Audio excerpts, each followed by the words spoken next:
Olá, pessoal, de volta com nossos estudos do Evangelho segundo o Espiritismo. E a gente está aqui no Amai os Vossos Inimigos. A gente acabou de começar esse capítulo. No vídeo passado, nós falamos de retribuir o mal com o bem. A gente passou pelos itens 1, 2, 3 e 4, tá? E agora a gente vai continuar com os inimigos desencarnados, que são os itens 5 e 6. E o que a gente vai ter para falar aqui dos inimigos desencarnados, pessoal?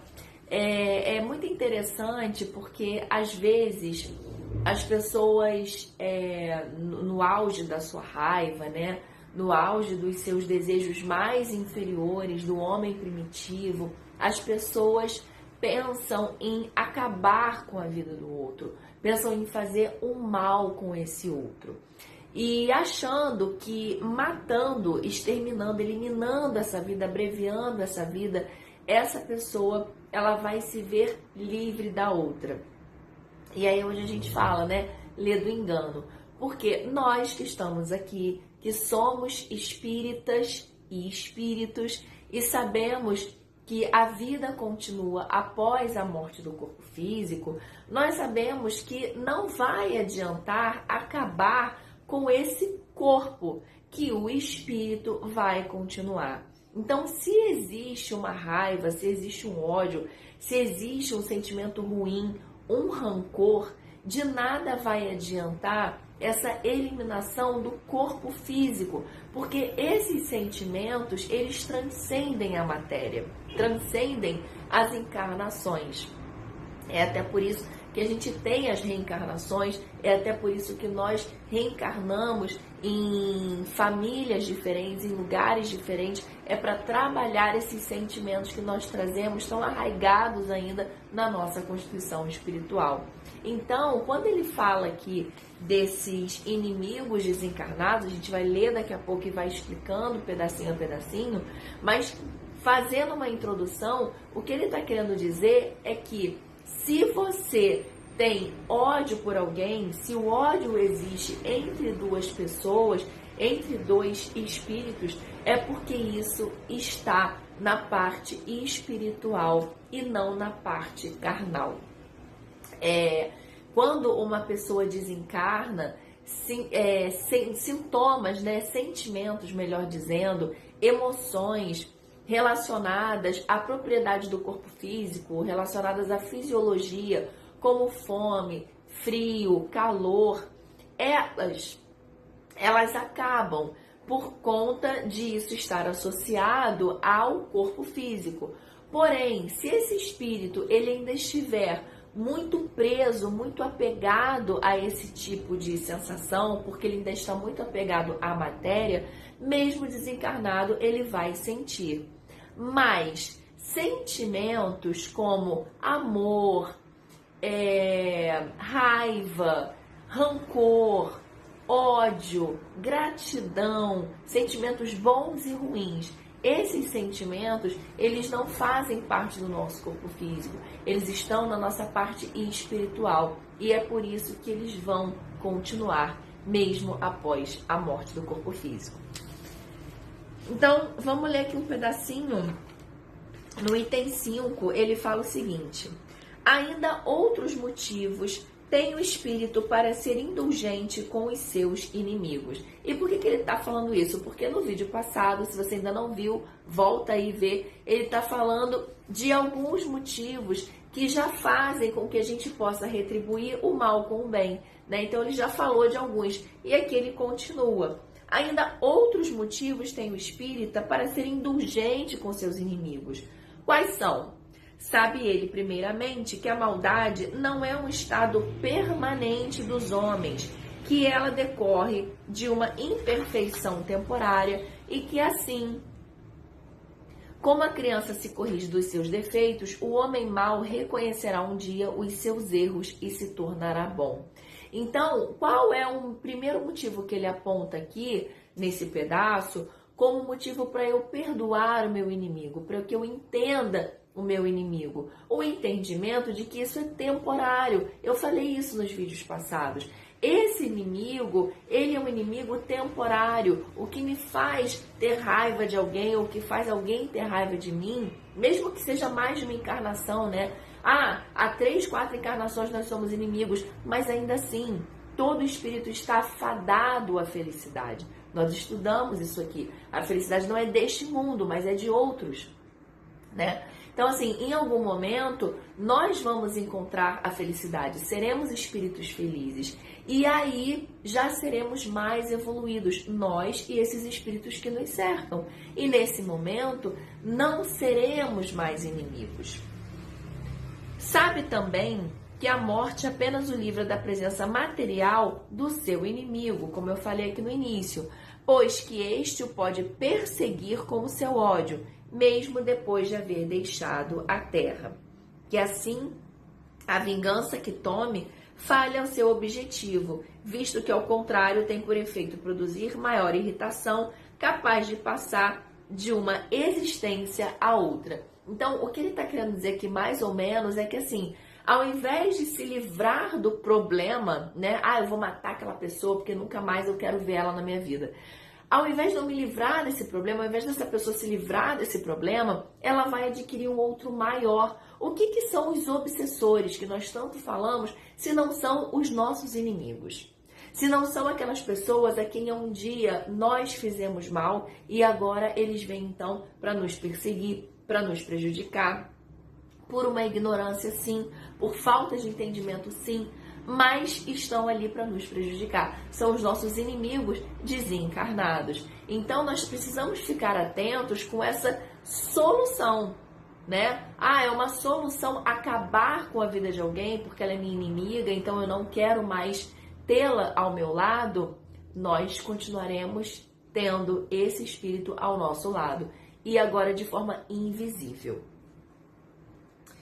E aí ele continua aqui. Cabia ao Espiritismo demonstrar, por meio da experiência da lei que rege as relações entre o mundo visível e o mundo invisível, que a expressão extinguir o ódio com o sangue é radicalmente falsa, que a verdade é que o sangue alimenta o ódio, mesmo no além-túmulo. Cabia-lhe, portanto, apresentar uma razão de ser positiva e uma utilidade prática ao perdão e ao preceito do Cristo. Amai os vossos inimigos. Não há correção tão perverso que, não há coração tão perverso que, mesmo a seu malgrado, não se mostre sensível ao bom proceder. Mediante o bom procedimento, tira-se pelo menos todo pretexto às represálias, podendo-se até fazer de um inimigo um amigo, antes e depois da sua morte. Depois, então, é mais interessante ainda, né? Porque aí deixa de ser um obsessor para ser um espírito benfeitor, para ser um espírito que está na torcida pela nossa felicidade, pelo nosso sucesso, pela nossa evolução. Com o mal proceder, o homem irrita o seu inimigo, que então se constitui instrumento de que a justiça de Deus se serve para punir aquele que não perdoou. Então, pessoal, o que ele está querendo dizer é o seguinte: o que é essa justiça divina que nós tanto falamos aqui? Eu gosto de chamar a justiça divina, para um melhor entendimento, de uma grande engrenagem que tem uma inteligência funcionando, que tem uma inteligência comandando essa engrenagem. E eu sempre eu sempre dou o exemplo da pessoa que come e passa mal. O nosso organismo, ele é, numa escala menor, essa inteligência atuando, né?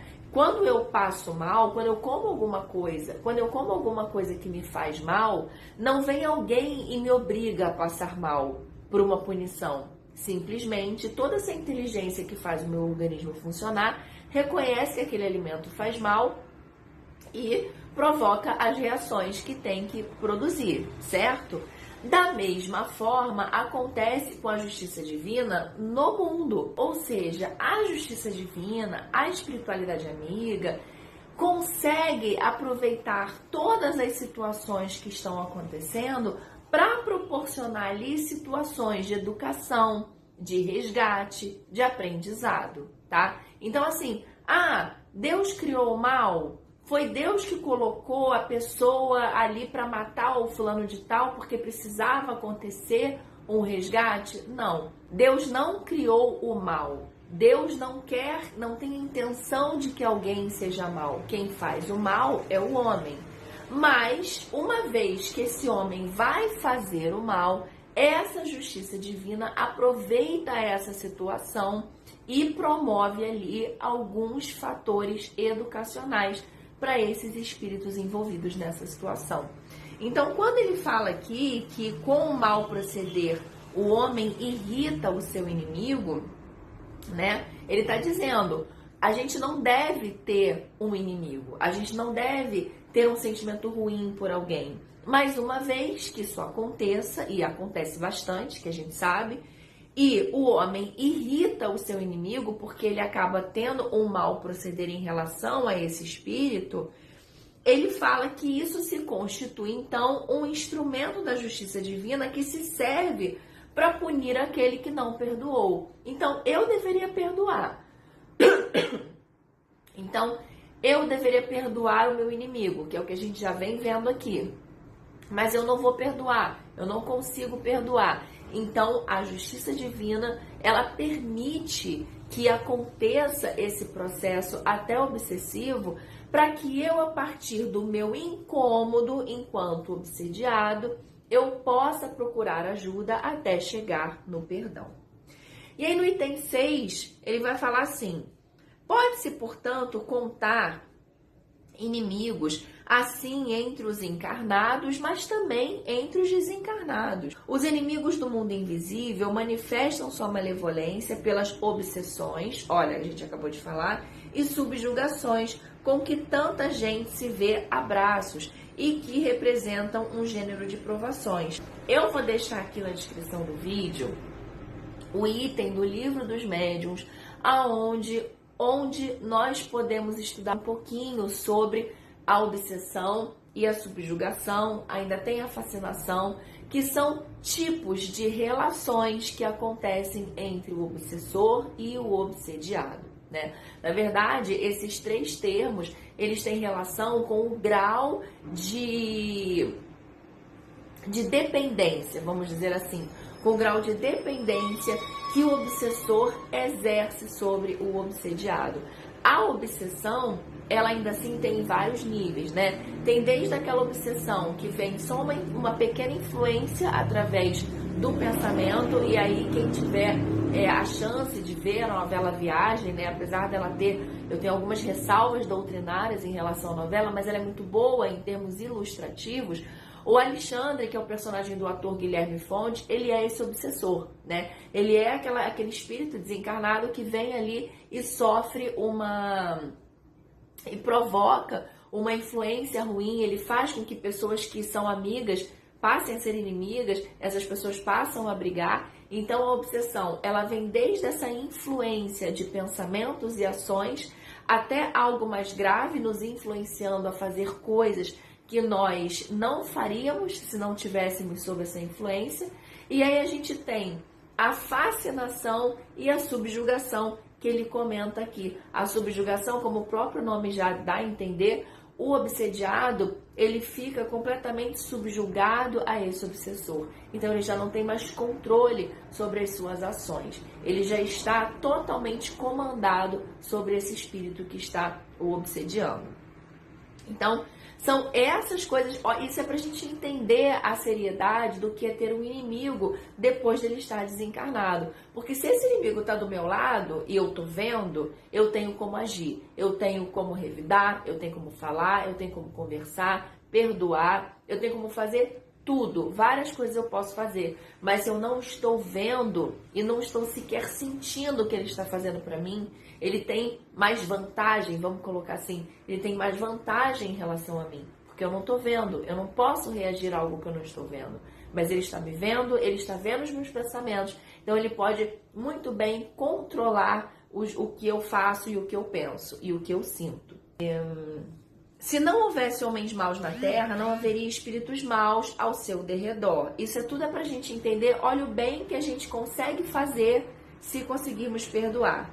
Se, consequentemente, se deve usar de benevolência com os inimigos encarnados, proceder com relação aos que se acham desencarnados. Lembrando que é muito parecido, né? Com o fato da gente não estar mais com essa pele, com esse corpo, com esse envoltório material, nós continuamos os mesmos após desencarnar. Outrora, sacrificavam-se vítimas sangrentas para aplacar os deuses infernais, que não eram senão os maus espíritos. Aos deuses infernais sucederam os demônios, que são a mesma coisa. O Espiritismo demonstra que esses demônios mais não são do que as almas dos homens perversos, que ainda se não despojaram dos instintos materiais, como a gente falou no início. Que ninguém logra aplacá-los, senão mediante o sacrifício do ódio existente, isto é, pela nossa tão conhecida caridade, né? Anulando uma ação ruim através de uma boa. Que esta não tem por efeito unicamente impedi-los de praticar o mal, mas também de reconduzir ao caminho do bem e de contribuir para a salvação deles. É assim que o mandamento amai os vossos inimigos não se circunscreve ao âmbito acanhado da terra e da vida presente. Antes, faz parte da grande lei da solidariedade e da fraternidade universais. E é universais porque a gente sabe que há muitas moradas na casa de meu pai, né, como Jesus já falava, e nós sabemos que isso vale para essa amplitude, isso transcende o planeta Terra, né? São vários outros planetas, colônias espirituais, que nós já sabemos aqui pelo que a literatura espírita nos traz, né? Então, quando nós conseguimos perdoar e perdoar um inimigo, porque perdoar um amigo é mais fácil, né? O amigo a gente já tem afinidade, a gente já tem um sentimento, o perdão vai ser ali uma coisa pontual por uma coisa que ele fez e a gente não gostou. Mas perdoar um inimigo é bem mais complexo, demanda muito mais de nós. Mas também a consequência disso, desse perdão, ela é muito maior. Porque, como ele falou aqui, ela não vai ficar só circunscrita aqui na Terra. Mas também, e a esse momento, é essa encarnação. Mas também há muitas outras coisas que virão depois disso, muitas outras consequências que vão ser geradas a partir disso. Tá bom, pessoal? Eu espero que esse estudo tenha feito sentido para você e espero que a partir de hoje você consiga perdoar mais ou pelo menos refletir sobre a questão de perdoar e amar os nossos inimigos. Eu espero vocês no próximo estudo. Até lá!